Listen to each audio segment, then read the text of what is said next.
Go with Flow, actually, I call it a 10-year startup because the technology and the team were actually together for the last decade in a research and development organization here in Portugal.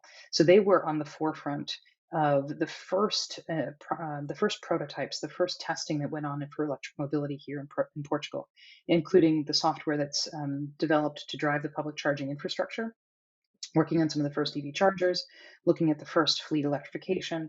And so over a decade, they did a number of projects, including micromobility startup and micromobility programs, mobility as a service, and they amassed a great amount of experience and technology that Galp Energia, the oil and gas company here in Portugal, identified as a critical element to help them on their transformation and their transition from from gas and diesel to new and renewable energies and new ways of mobility. So Galp acquired the team and the technology and founded Flow in 2019.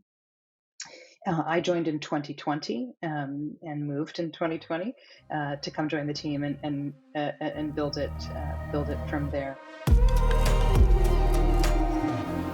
So what we are is we're the tools to enable the drivers to be able to find the right vehicle, to be able to charge at the right charging station, whether it's at home or in public or at the company location. We're the back end solution to help the fleet managers and the energy managers and the financial managers manage this heterogeneous world of as they're transitioning. It will be a decade long journey for them to move their fleets from gas and diesel to electric. It won't happen overnight, and we are the glue for the end user, the drivers, and for the operations team to really be able to manage that transition to lower costs and lower emissions at the same time.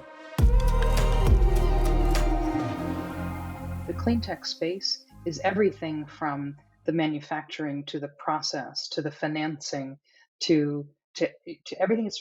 I guess one way to explain it is sort of like we looked about, we called e-commerce in the beginning because it was going electronic with commerce. I mean, clean tech is about, to me, it's as much transversal. It covers all aspects of how do we move to a world where what we're doing is done with a future that is viewed as clean and renewable and sustainable. So the where we're going is super exciting. So we've been primarily a Portuguese company, although we've done a number of EU projects. But right now we are recruiting in Spain, so we'll be establishing a base of sales in Spain. We're recruiting in the UK, where we'll be placing our leads for sales and for marketing in the UK, because for us, our mandate as a team and from our board is to go global. Our objectives for the short term, meaning the next, say, 2 years, is really Iberia, the UK, and then entry into the US. And so for us to have a team, a market-facing team in the UK, market-facing team in Spain, and then the core of the development team here in Portugal gives us the right footprint to really accomplish what we want to do.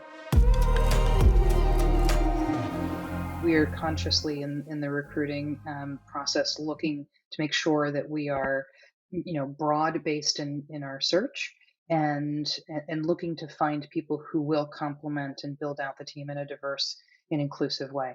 I mean, I think that's got to be the foundation, and that's why I think we joined Portuguese Women in Technology, and we're sponsoring some programs there.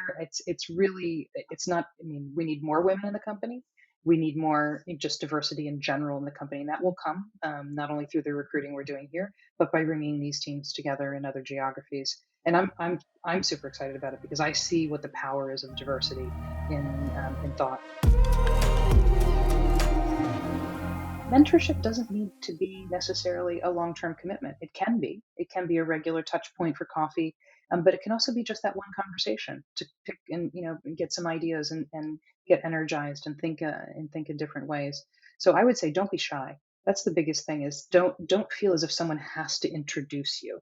You have the power to actually reach out and and ask for the introduction. I think we just have to be, we have to be confident that, and if someone says not you or not now, then realize it's not about you. It's about the time and so on, and go look for another leader in the industry. I think there's going to be a lot of change related to everything that's going to mature to the next level of scale and so on. So it really is adoption of EVs and the next evolution of the charging infrastructure and what that means with regard to fleet hubs and shared services across regions and such. So a lot of new technology and a lot of new thinking there.